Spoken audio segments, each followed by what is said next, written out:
মানিক বন্দ্যোপাধ্যায়ের পিতৃপ্রদত্ত নাম কি ছিল? পিতৃপ্রদত্ত নাম ছিল প্রবোধ কুমার বন্দ্যোপাধ্যায়। মানিক বন্দ্যোপাধ্যায় কোন বাদ বা ইজম দ্বারা প্রভাবিত? তিনি প্রভাবিত হয়েছিলেন মার্কসিজম দ্বারা। পদ্মা নদীর মাঝি কি ধরনের রচনা? পদ্মা নদীর মাঝি একটি উপন্যাস। পদ্মা নদীর মাঝি কার রচনা? পদ্মা নদীর মাঝি উপন্যাসটির রচয়িতা মানিক বন্দ্যোপাধ্যায়। মানিক বন্দ্যোপাধ্যায়ের পদ্মা নদীর মাঝি উপন্যাসটির প্রকাশকাল অর্থাৎ কত সালে পদ্মা নদীর মাঝি প্রকাশিত হয়েছিল? অ্যান্সারটা হবে 1936 সালে প্রকাশিত হয়েছিল। মানিক বন্দ্যোপাধ্যায়ের পদ্মা নদীর মাঝি উপন্যাসের উপজীব্য কি ছিল?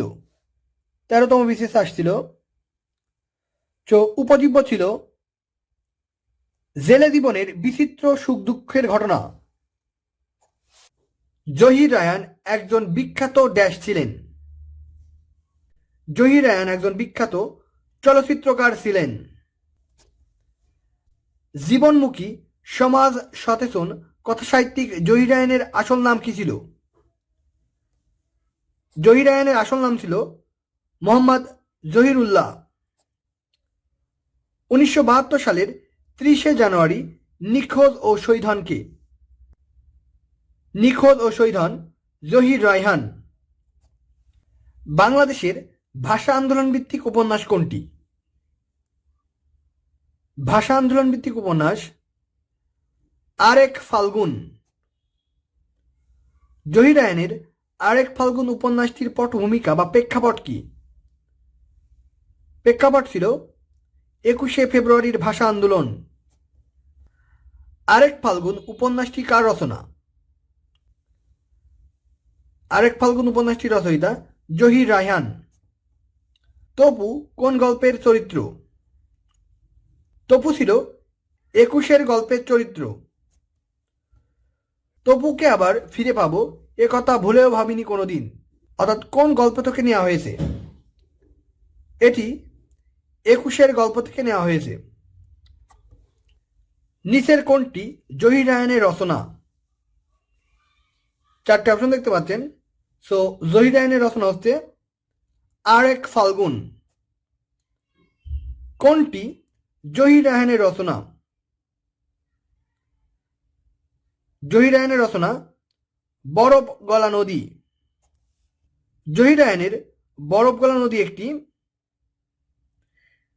বরফ গলা নদী ছিল একটি বিখ্যাত উপন্যাস। পদ্মা নদীর মাঝি উপন্যাসের কেন্দ্রীয় চরিত্র কে? কেন্দ্রীয় চরিত্র কুবের। পদ্মা নদীর মাঝি উপন্যাসে অঙ্কিত হয়েছে জেলে জীবন বা ধীবর জীবন। কুবের ও ধনঞ্জয় কোন উপন্যাসের চরিত্র? কুবের এবং ধনঞ্জয় ছিল পদ্মা নদীর মাঝি উপন্যাসের চরিত্র। কপিলা কোন উপন্যাসের চরিত্র? কপিলা পদ্মা নদীর মাঝি উপন্যাসের চরিত্র। পদ্মা নদীর মাঝিতে কোন চরিত্র নেই? 4টে অপশন দেখতে পাচ্ছেন। হোসেন মিয়া, গণেশ, মালা এরা কিন্তু পদ্মা নদীর মাঝি উপন্যাসের চরিত্র, কিন্তু বাসু পদ্মা নদীর মাঝি উপন্যাসের চরিত্র নয়। অ্যান্সারটা হবে বাসু। মানিক বন্দ্যোপাধ্যায় রচিত পদ্মা নদীর মাঝি অবলম্বনে নির্মিত চলচ্চিত্রের নাম কি? নির্মিত চলচ্চিত্রের নাম জাগো হুয়া সাবেরা। পদ্মা নদীর মাঝি উপন্যাসে শীতল বাবুর স্ত্রীর নাম কি ছিল? শীতল বাবুর স্ত্রীর নাম ছিল যুগী। কোনটি আঞ্চলিক উপন্যাস? আঞ্চলিক উপন্যাস পদ্মা নদীর মাঝি। হাজার বছর ধরে উপন্যাস কার লেখা? হাজার বছর ধরে উপন্যাসটির রচয়িতা জহির রায়হান। কোনটি জহির রায়হান রচিত উপন্যাস নয়? জহির রায়হান রচিত উপন্যাস নয় নিষ্কৃতি। নিচের গ্রন্থগুলির মধ্যে কোনটি কাব্যগ্রন্থ নয়? সহজে বোঝা যাচ্ছে, 1000 বছর ধরে একটি উপন্যাস, সো এটি একটি কাব্যগ্রন্থ নয়। ভিখু ও পাসি চরিত্র দুটি পাওয়া যায় কার রচনায়? এই বিখ্যাত চরিত্র দুটি মানিক বন্দ্যোপাধ্যায়ের প্রাগৈতিহাসিক বিখ্যাত গল্পের চরিত্র। দিবারাত্রির কাব্য কোন ধরনের রচনা? এখানে কাব্য দেখে কাব্যগ্রন্থ দিয়েন না, দিবারাত্রির কাব্য হচ্ছে একটি উপন্যাস। দিবারাত্রির কাব্য কার লেখা উপন্যাস? 32তম বিসিএসে আসছে। সেন্সার ট্যাবে দিবারাত্রির কাব্য মানিক বন্দ্যোপাধ্যায়ের উপন্যাস। নিচের কোনটি কাব্যগ্রন্থ নয়? 4টে অপশন দেখতে পাচ্ছেন। সো কাব্যগ্রন্থ নয় দিবারাত্রির কাব্য, এটি একটি উপন্যাস। পুতুল নাথের ইতিকথা উপন্যাসটি কার লেখা? পুতুল নাথের ইতিকথা উপন্যাসটির রচয়িতা মানিক বন্দ্যোপাধ্যায়। শশী ও কুমুদ বাংলা সাহিত্যের কোন বিখ্যাত উপন্যাসের দুটি চরিত্র? শশী এবং কুমুদ মানিক বন্দ্যোপাধ্যায়ের পুতুল নাথের ইতিকথা উপন্যাসের বিখ্যাত দুটি চরিত্র। কোন বইটি একটি উপন্যাস?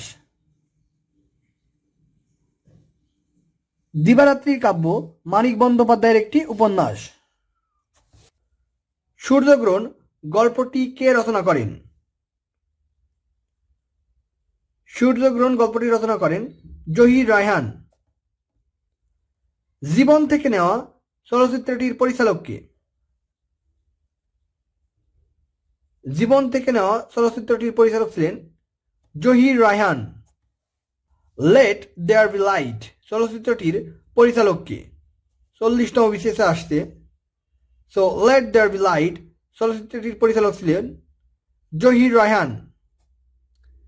স্টপ জেনোসাইড কার লেখা? স্টপ জেনোসাইড লিখেছেন জহির রায়হান। মুক্তিযুদ্ধভিত্তিক উপন্যাস নয় কোনটি? মুক্তিযুদ্ধভিত্তিক উপন্যাস নয়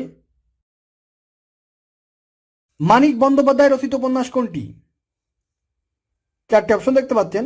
সো মানিক বন্দ্যোপাধ্যায় রচিত উপন্যাস জননী। কোনটি মানিক বন্দ্যোপাধ্যায়ের উপন্যাস নয়? 4টে অপশন দেখতে পাচ্ছেন। অ্যান্সার ট্যাবে তিতাস একটি নদীর নাম অদত্ত মলবর্মণের উপন্যাস। সো অ্যান্সার ট্যাবে তিতাস একটি নদীর নাম মানিক বন্দ্যোপাধ্যায়ের উপন্যাস নয়। ছোট বকুলপুরের যাত্রী গ্রন্থটির রচয়িতা কে? গ্রন্থটির রচয়িতা মানিক বন্দ্যোপাধ্যায়। আত্মহত্যার অধিকার কার লেখা? আত্মহত্যার অধিকার লিখেছেন মানিক বন্দ্যোপাধ্যায়। তৈলচিত্রের ভূত গল্পে প্রাধান্য পেয়েছে। 4টে অপশন দেখতে পাচ্ছেন। সো তৈলচিত্রের ভূত গল্পে প্রাধান্য পেয়েছে বিজ্ঞান বুদ্ধি। অতসী মামি গ্রন্থটির রচয়িতা কে? অতসী মামি গ্রন্থটির রচয়িতা মানিক বন্দ্যোপাধ্যায়। প্রাগৈতিহাসিক গল্পের রচয়িতা কে? প্রাগৈতিহাসিক গল্পের রচয়িতা মানিক বন্দ্যোপাধ্যায়।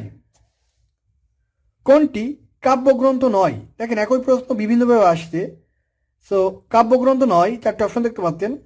সো অ্যান্সার ট্যাবে দিবারাত্রির কাব্য একটি উপন্যাস, কাব্যগ্রন্থ নয়। তো এই ছিল আজকের মতো। সকলেই ভালো থাকবেন আর অবশ্যই আমাদের চ্যানেলটি সাবস্ক্রাইব করে আমাদের সাথে থাকবেন। সবাই ভালো থাকবেন, ধন্যবাদ, আসসালামু আলাইকুম।